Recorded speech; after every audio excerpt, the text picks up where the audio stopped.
एक गाना 9 महीना पहले गाया गया था, रिकॉर्ड था, रिलीज था। ये गाना 9 महीना बाद रिकॉर्ड बना रहे थे, इसी पे बात करेंगे। इससे पहले नमस्कार, आप देख रहे हैं आरआरपी साथी। आरआरपी साथी पर पहला बेरा है तो हमारा यही रिक्वेस्ट है कि चैनल को सब्सक्राइब कर लीजिए और अपना राय कमेंट में जरूर दीजिएगा। गाना का आप लोगों को बता दें, पहले गाना का नाम है लहे लहे कमरिया। जी हाँ दोस्तों, ये आया था गाना लहे लहे कमरिया, बवाल का आया था आज से 9 महीना पहले। 9 महीना बाद एक क्लिक हुआ है गाना और सवेश सिंह के साथ निहार राज जी गाई थी और कमाल का था। ये गाना लिखे थे पवन राजा जी, श्याम सिंह का म्यूजिक था, पवन पाल जी का वीडियो डायरेक्टर था। पवन पाल जी को कौन नहीं जानता है, जब तक खेसारी लाल का गाना हद से ज्यादा ये डायरेक्टिंग करते हैं।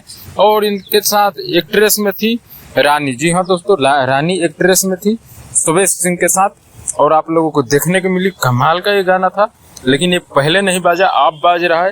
तो यही कहा गया है कि गाना अच्छा रहेगा तो कभी ना कभी अपना रंग जरूर दिखाएगा। तो गाना को मार्केट में आते आते 9 महीना लग गया, लेकिन बवाल का ये मार्केट में आया, बवाल का मार्केट में आया, बवाल का ये काम कर रहा है। वो AY म्यूजिक से आया था एक कमाल का गाना। तो आप लोग अभी तक सुने हैं कि नहीं सुने हैं, कमेंट में जरूर बताइएगा। जाके देखिए कितना बेहतरीन तरीका से गाया गया है। यही कहा गया है कि अच्छा अगर कुछ लाइएगा, कुछ भी अच्छा लाइएगा तो लेट होगी, लेकिन मार्केट में बम्पर तरीका से आएगा। तो ये गाना साबित किया कि बम्पर तरीका से आया। यही जानकारी था आप लोग को देना। सही समझे, चैनल पर नए हैं तो हमारा रिक्वेस्ट रहता है आप लोगों से कि चैनल को सब्सक्राइब कर दीजिए। चलिए मिलते हैं कोई अगला वीडियो में।